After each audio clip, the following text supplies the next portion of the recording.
Hey guys, my name is Shani, and today I'm here to present our group presentation. Our topic is interracial relationships in media. This is our mission statement. We believe that analyzing interracial relationships in media is crucial for fostering a more inclusive and diverse narrative landscape. Media shapes societal perceptions, so positive and nuanced portrayals of interracial relationships contribute to breaking down stereotypes, challenging preconceived notions, and informing audiences of the challenges and stigma that interracial couples face in today's society. We hope that through our analysis of interracial relationships in media, we can promote broader conversation about diversity, acceptance, and the celebration of different cultures with a critical lens of awareness of the complex dynamics of race at play. So I'm gonna present my part.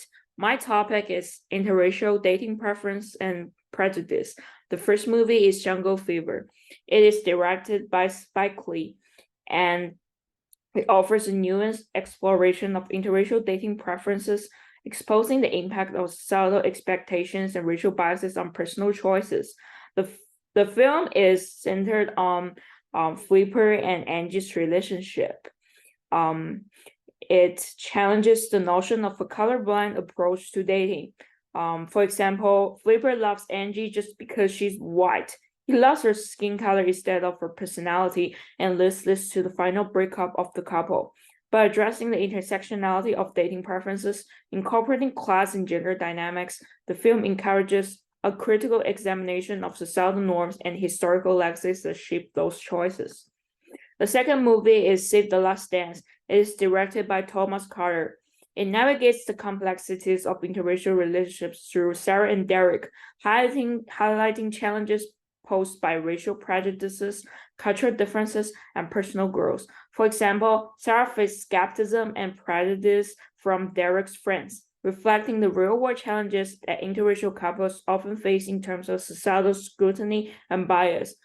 The film also skillfully portrays external challenges while exploring the protagonist's internal transformations, acknowledging its limitations due being written by a white author. Yes, the movie is written by Duane Aller, who is white, and his views might not fully represent the views of the Black community. The third movie is The Princess and the Frog. It is a Disney animated film released in 2009. The movie goes beyond conventional fairy tale narratives by featuring an African American princess Tiana and exploring interracial love with Prince Naveen. The film challenges stereotypes, subtly addresses cultural differences, and introduces the concept of white privilege through characters like Charlotte. It emphasizes the universality of love, demonstrated through the character Ray, who is a fly that falls in love with a star, contributing to a more inclusive narrative landscape in animated films. The movie stands out not only for its historical significance, but also for its portrayal of interracial dating, promoting diversity and understanding. So this is my part. Thank you so much. For my portion of the group project, I focused on how three pieces of media had the problems of incorporating a sort of blindness towards race within interracial relationships, an erasure of interracial relationships completely, and unrealistic claims of what interracial relationships can accomplish. First, I analyzed the TV series Sex Education, which features Otis, a white man, as its main protagonist, and Eric, a black man, as Otis's best friend. I found that for the show's first 3 seasons, Eric's intersectional identity, being black, gay, the son of Christian immigrants, is never featured as something that impacts how society treats him, but instead a sort of colorblind outlook is adopted. However, by the 4th season, the show addresses this issue by having Eric confront Otis on why they never talk about race, which demonstrates that the show is aware of how one's race can impact one's treatment within society. Next, I analyzed the first Hunger Games book to movie adaptation. So, in the first Hunger Games book, the story's protagonist, Katniss, is described as being a woman of color, and she has to choose between being in an interracial relationship with Peeta or a non-interracial relationship with Gale. The author does a great job at addressing real concerns with interracial relationships, having Katniss consider that her community expects her to be with Gale, the two are culturally and socially similar, and they both face institutional racism. Deciding to be with Peeta at the end, the author is saying that interracial relationships can be successful and even promote cultural appreciation and cohesion. However, in the movies, Katniss is cast as a white woman, which erases all of the complexity involving race that was present in the books. Finally, I analyzed the first season of the TV series Queen Sugar, which features an interracial relationship between Nova, a black rights activist, and Calvin, a white police officer. The show does a good job at explaining the problems with this interracial relationship, stemming from their outlooks on the world, which have been shaped by the communities they are part of. Nova is passionate about the issues surrounding the systemic racism in the American justice system, which harms her community, and Calvin cares about his family and friends that work on the police force. However, by the end of the season, the two reconcile, making it seem like their interracial relationship has the power to conquer all issues in their way, including systemic racism.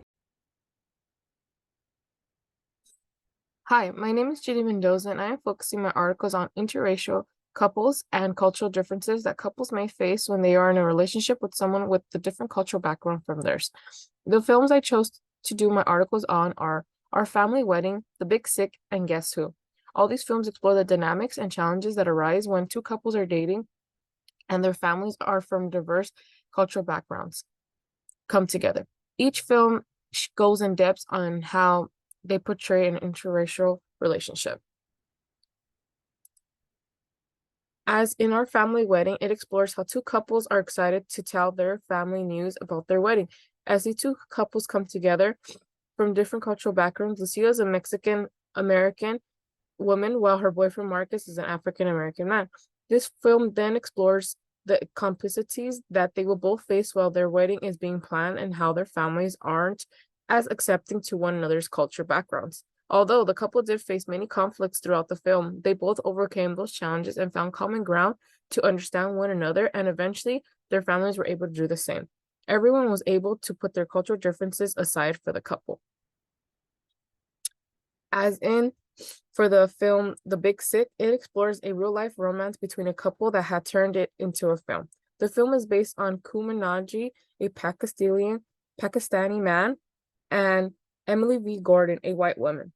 The film navigates the challenges that Kumail Nanjiani is facing with his own heritage and family traditions expectations as he is falling in love with Emily that isn't from the same race as his. He then faces a breakup with Emily because she finds out about his cultural background, and then eventually Emily becomes very ill, which took a big effect on his life. Coming to realization, he indeed wanted to be with Emily and was ready to unfold the truth to his family. This film did explore real life experiences and how cultural differences were impacted, but overall it offers a true meaning of what love can be and what it represents when it's meant to put everything aside from all odds.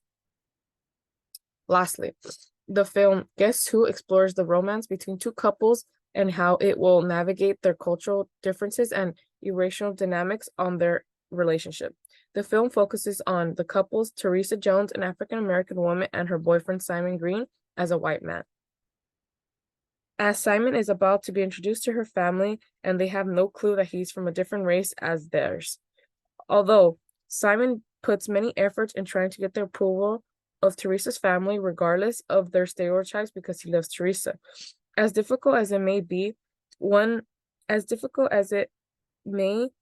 only one that faced many challenges through this film was Simon, but effortlessly he did his all to get accepted. This film underscores the significance of the family and the individual of how they overcame these cultural differences and were willing to accept someone regardless of their race. In general, these films contribute to a broader conversation about the complexities and joys of irrational relationships. They emphasize the importance of understanding communication and ability to navigate challenges together as a couple. While using humor and drama, these films illuminate convey positive messages about love transcending cultural boundaries.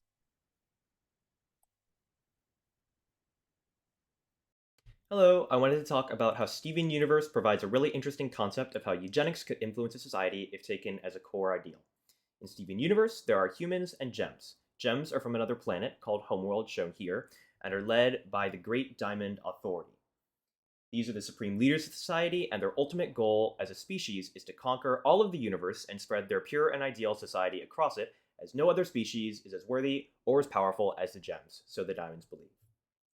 The idea of creating the most pure race is seen in the gem's concept of fusion, or the joining of two or more gems to make one larger being.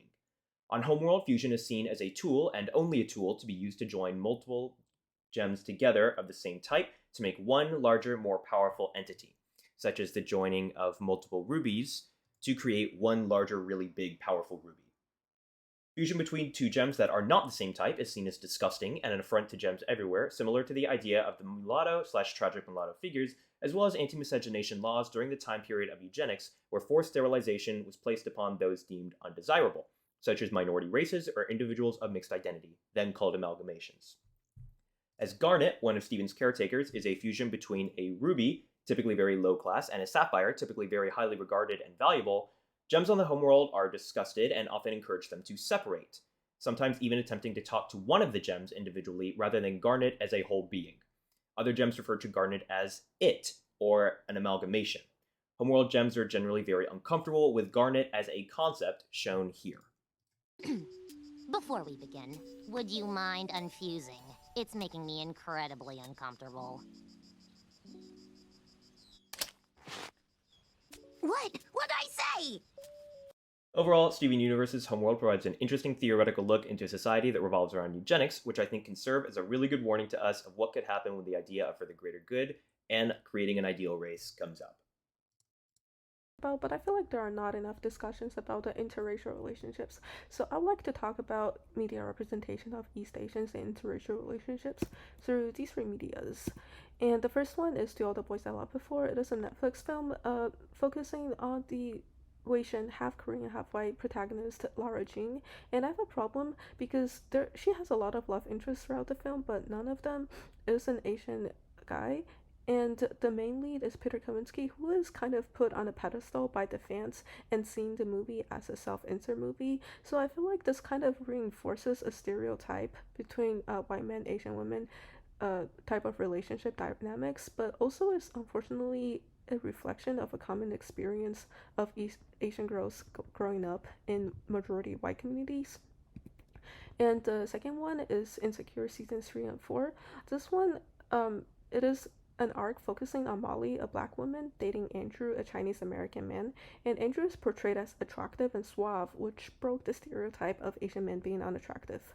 However, it also addresses how uncomfortable having ignorance and racism within these interracial relationships can be, because Andrew's brother in one instance was being dismissive of Molly's complaints with being racially profiled, and Molly was rightfully angry about it, but in turn she accused Asian people of claiming people of color status only when it benefits them, and Andrew in turn was hurt by that and protested that he does not feel that way, to which Molly responds, "Oh, he is an exception," kind of to the rule. And this interaction shows that there could still be hurtful racial biases, even when two people are in an interracial relationship. And it further shows how interracial relationships can both break down stereotypes and result in hurtful interactions. And the third one is In Everything Everywhere All at Once. And I would like to talk about Joy's relationship with her girlfriend Becky. So Joy is Chinese American girl and Becky is a white American girl.